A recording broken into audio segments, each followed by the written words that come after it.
Welcome back everyone to another mobile reasoning. And you know how we do it. We sit and we have a conversation and talk about people who are making great impact in their communities and just in wherever it is that they have an influence.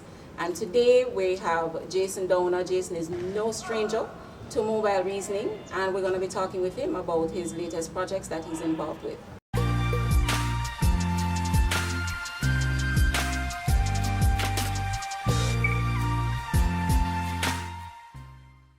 Yeah, man. Blessings. Jayson, welcome back. Hi, viewers. Good news. All right. You're like family. Like I said, you're no stranger to this platform at all. That's right, family. So feel Family comfortable. Family is the word. Yeah. All right. So Jayson, I mentioned before that you wear several hats. We know that you are a very active part of MoGAVA. Right. Men of God Against Violence and Abuse. Correct. You also are we're at Jamaica College. If you can see the colors here, we're at Jamaica College. Yeah, I'm the dorm manager at Jamaica College, part of the senior management. Yes. You know. One of the things that, as we talk with Jayson, that will come across is the impact and the influence that Jayson continues to have on our men, on our boys. Right. We give thanks. We give thanks for that. So today we're going to be talking with you about one of your current projects that you're working on. Right. So we did a project under the Spotlight Initiative through UNDP and Operation Save Jamaica called Bands and Conversations and Cars and Conversation. And so Bands and Conversation pretty much was held at Quality Academics, where we wanted marching bands, but due to the COVID restrictions. Hold on, before you go into those details, back up a bit.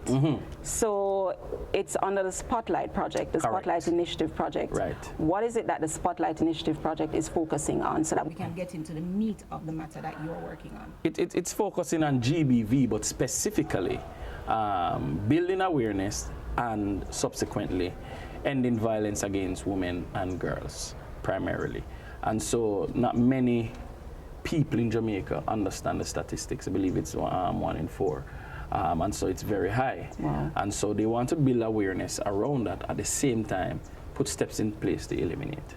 And so, UNDP approached us to do one such, because there are several other entities that they are doing it as well. Yes. And so we did that, and so we targeted some youngsters, young men primarily, teenagers, and we couldn't get the marching band, so we got the Congo drum coming, and we pretty much, it was very simple. It was a 1.5 to 2 hour event where we presented on toxic masculinity. Some people would rather the term unhealthy masculinity. And we had Dawit Jeffrey, Justice of the Peace, Guidance and Counselor, youth advocate, to come, and he spoke about that and how that influences violence against women and girls. And then we had Stacey Ann Smith, who is the founder of Pursued International, and she came and spoke about the violence against women and girls and the statistics. And so we spoke to the audience, as I said, primarily young men, and they were very receptive. They were shocked in terms of the statistics as well. What's the age group of these young men? 13 to 18. 13 to 18, and this was through Quality. Yeah, we use Academics. Qualities, in terms of their space. Yes. So we had students from Quality, and we had other persons from different communities, Augustown, Dunkirk, etc., because we wanted them to become advocates. And after that, now, just last month, on the 23rd, we went to Dover Raceway, and that's fun, because men love cars. And so we went to Dover Raceway, and we had car enthusiasts coming there. And we did pretty much the same thing. Speak about unhealthy masculinity through Nashan Miller, who is the lead for the male desk in the Bureau of Gender Affairs. And we spoke about violence against women and girls, which we had retired Deputy Commissioner of Police, Novlet Grant, come in, and she spoke, and it was really good. And at the ending of it, we did go-karting. But before that, leading up to that, what we have also done, we have incorporated vlogs through Teza Boy Production vlog, car vlogs. And what we did, we are building a very popular car into a race car, which is a Okay. Toyota Probox. So we engage men on that platform as well. And that has been going really good. Jason, why you mentioned a word earlier, advocacy. Why is it important to target men to be advocates against violence against women and girls? All right. You see, I mean, historically, traditionally, over the past several years, when you talk about gender-based violence, the main perpetrator, 90% of the time, males. But you always find that women primarily lead the charge in advocating against it. And men have a tendency to not listen to women and when come on to certain things, especially when they feel that, hey, you're coming at us. Men now need to understand that men listen to men. Men understand what men go through, especially men who can identify with feeling emotionally hurt, yet do not choose a certain path to express how they're feeling or try to express. So a major deficiency among men is emotional intelligence and self-regulation, primarily because in the home, they don't see positive or healthy masculinity being displayed so that they can model it. As much as it should be. As it should be. You understand? So we believe men need to go where men are, in spaces where men are prominent. You know, whether we want to go to the garage, the sports bar, wherever it is, and to be able to intercept conversations. And that's a big part that Madam Navlet Grant brought up when she said, as a friend, you hear your friend talking about certain things, and sometimes they want validation, but you now have to pick it up and know how to intervene. You understand? And so we want our men to understand that we rely on you, really. You have a major part to play. I know sometimes it's difficult to say it to your friend, but we want you to say it to your friend. Because at the end of the day, this thing come right back and it end up and it hurt us individually. Right. It goes right back into the homes. So for the young men, the teenagers that were a part of that intervention, the bands. Bands. What was the reception like with that group? It was really good. One young man, he stood up and he said, I did not know it was so prevalent. Because the presenter, as it relates to the statistics, Stacy, there were about 4 mothers that were there, and she asked them to stand up. And he pointed to say, one out of these 4 ladies have experience. And it was kind of just a seat in front of you. Yeah. You know, and I think brought it home. Yeah, and I think the youngsters recognize most young men love their mother. So there's some female in their life that they love, and just a thought of the possibility.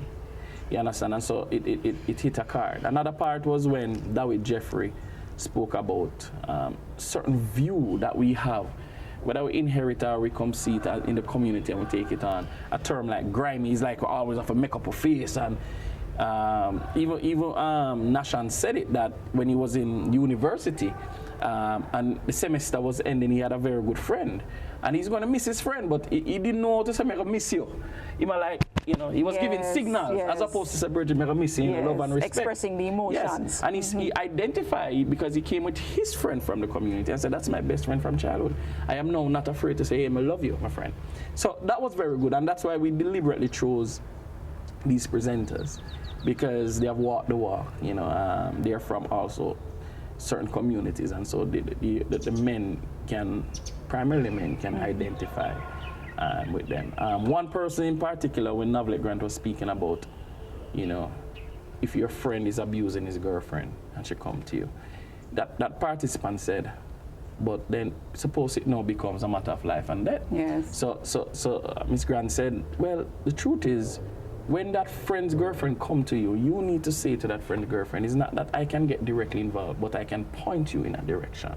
You understand? For help. For help. Yes. So I think sometimes when people here get involved, they think that we're saying physically go and pull them up. No, there are ways to do it. And what we also find out is that a lot of men don't readily recognize that they have a problem. They blame slavery. They blame the system. They blame parenting. In fact, some men believe they don't use a term that I hit my wife or that I'm beating her up. They use a term we are fighting. Believing that because even some instances where the partner first maybe did something offensive, that it gave the right to respond. Yes, yes. And that speaks to also a lack of emotional intelligence or self-regulation. But we have made significant growth, I believe, and we are making significant growth. So for persons who will be watching this and may feel, may really feel motivated to want to get involved, to be a part of another workshop. But I wanted to ask, before we get to that, because I really do want to know how it is that we can have other men or other women who have their men, whether boys or adults, to get involved in connecting. Let's just talk about even just giving the viewers, let's say, a practical scenario of how do we talk to our men? Because I have men who would perhaps come to me and talk to me about a situation, you know, but they don't know how to intercept. Let's say a brethren come and tell them something, but they don't know how to intercept the brethren, you know, talking to the brethren about the thing that is happening at home. What are some of the conversations that man and man can have with each other? Well, you know, sometimes without losing your masculinity, because that is so important. And I want to tell you, when men hear GBV, gender, automatically they say not talking about me. You know, so for example, you know, you go somewhere here, Virgin say, boy, you know, she violate dogs. Dogs are somehow this common language. Dog or brother. You know, so she violate them and do something about it. Don't take the do something about it for granted. Find out what you do. You know, and that friend, if he's a friend, you know, it might not come out directly, but then you can. I want to use that term that we use in counseling. You can probe a bit. You know, just find out a bit, and you can, if he's a friend, you can somehow help to direct him to where he can get help, because there might come out there that one, he has an anger problem. Two, that is not the first time. Therein lies another problem too, because there are not many places men can go to. Perpetrators, men who have abused, there are not many places they can go to without cuffs being thrown on, etc. But there needs to be a safe space, and that's one of the places, MoGAVA, another CAP, we are working on a place, you know, a space called Unangered, and it is to help men and boys manage anger and live violent-free lives, whether it is that they are the victim or the abuser. So that's another thing. What I find with men, when you approach them, don't come off condemning, because, you know, men tend to react a certain way whenever they get physical. It's because of what they have learned. Again, we mentioned the whole thing of emotional intelligence, not knowing how to deal with how they're feeling. And sometimes the truth is, I've encouraged this, sometimes as a friend, you need to encourage your friend to get out of that space.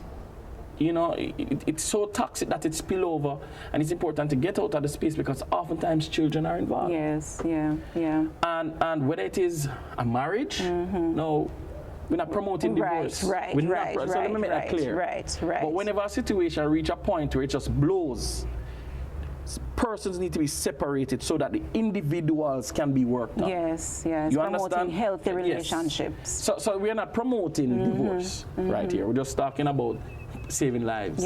Because a lot of the times you will find that the woman will run from the home. A lot of times. So, and that's the next thing to that we have come and we have highlighted that and that's why we big up to Spotlight too, because they recognize that if we focus on the victims, you get the victim out, you have done nothing for the abuser, the cycle continues. So we need to find a way, you know, to treat men, and that is why also earlier I mentioned that the term toxic masculinity, we find that men aren't so keen on accepting it, because toxic means something that is not good. You have to throw it away. They rather the term unhealthy, because when you speak to unhealthy, then it can be made well. It can be treated. So those are just some of the things that we're learning. that needs to take place, and the approaches, and men are more accepting of that, as opposed to when you go to them, use certain terms. So for example, if you're going to use gender-based violence, the next thing to go to and use the term family violence. Yes. When you use the term family violence, they will say, no, you recognize it's not a one-person problem. Yes, yes. So those are just some of the things, are the approaches. And when you get in and you use a term, then you can narrow it down. And as a man, you'll begin to see yourself. Jayson, we know recently the Bureau of Gender Affairs, Right. Through support from Spotlight Initiative as well, they have opened up some shelters for women. Right. Do you believe, you mentioned that there's a safe space also that MoGAVA promotes Right. for the men to take yourself away. Right. But do you believe it is also needed to have similar shelters? For men? Yes, like a place of refuge for men. You know, yes, a resounding yes. And that is why, one, we're starting at a place where, a walk-in where men can come and talk. But also, there needs to be a similar place, because men too are abused, that's one. I'm going to use this term, it's some might come off a bit controversial, but there's a power swing where you find now more women are becoming the breadwinners or the top earners, or they bring to the table more, so they might be the one who own the house, etc. So when the man is in the house, if he is the abuser and the woman, rightly so, maybe take out some order against him or whatever it is, he has to leave that space. Where will he go? We can't just say a good free man and thing, because if we just take that approach, he's going to find somebody else and abuse will continue. Right, because the anger travels Yes. with him. Where can he go now to say spend a 1 month, 2 month, whatever, get some form of treatment, get himself back on track, and maybe find a space and stuff like that. So that space is needed. That's one. Two, and I must add that through the Ministry of Justice, it was announced by Minister Babs Grange that there's called a program for perpetrators. So persons who were found to have, been guilty, they go there and they get the necessary treatment. Yes. So that is there. But I believe wholeheartedly we need a space for men. Yeah.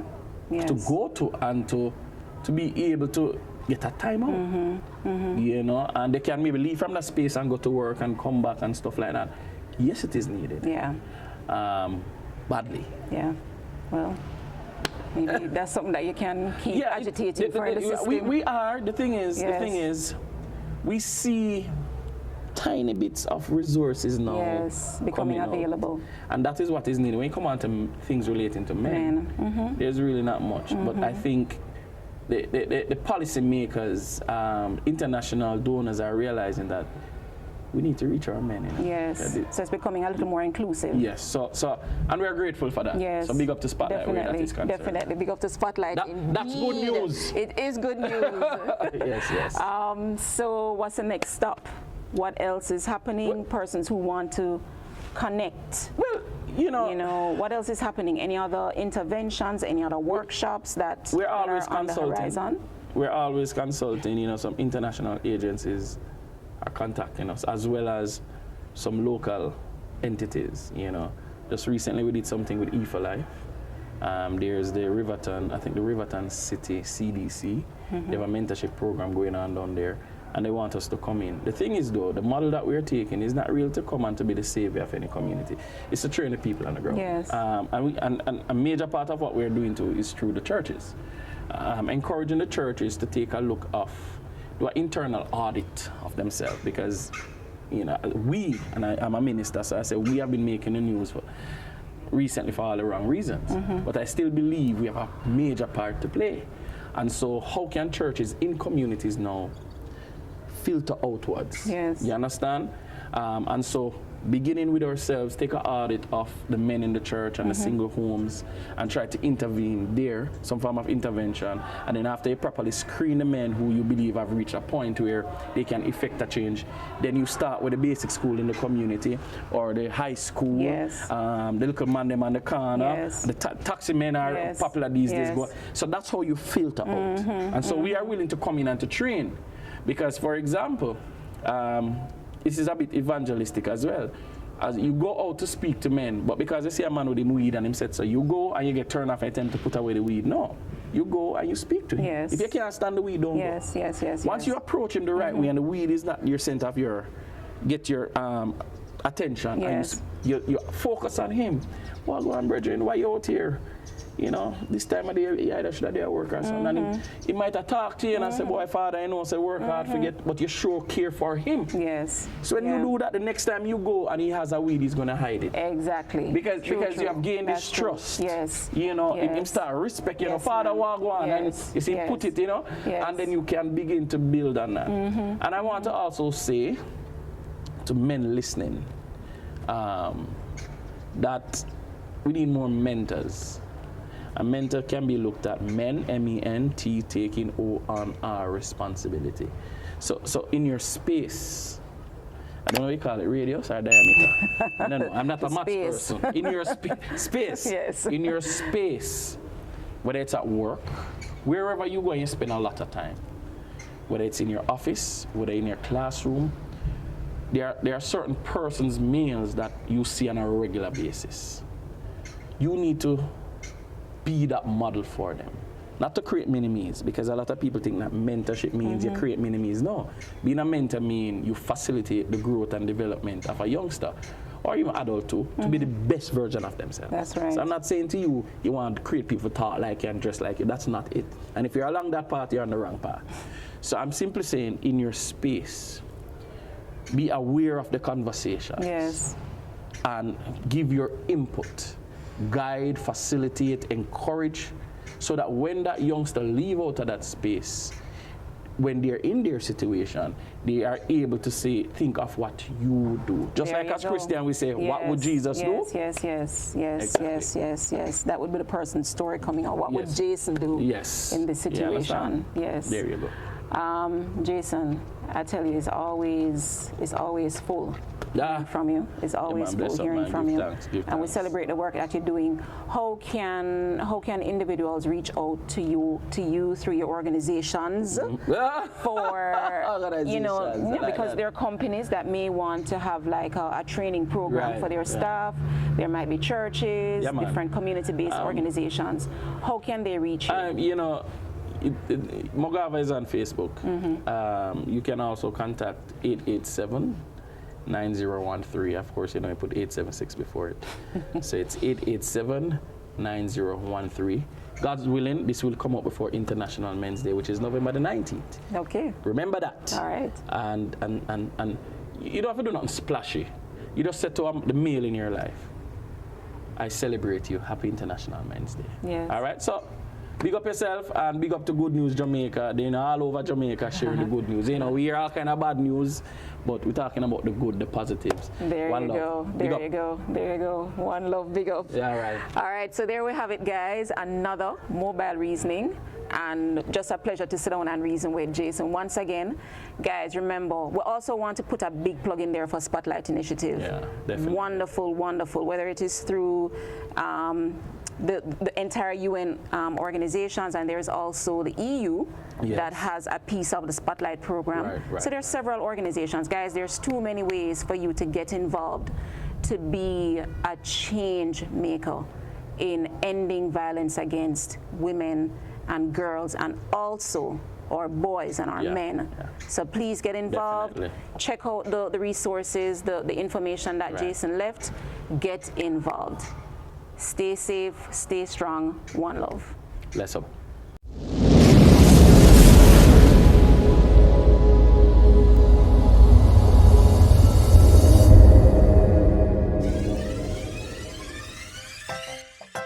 Thank you for checking us out on Good News Jamaica TV for content that informs, inspires, and transforms. Please like, share, leave a comment, subscribe, and hit the notification bell for more positive Jamaica content. Walk good,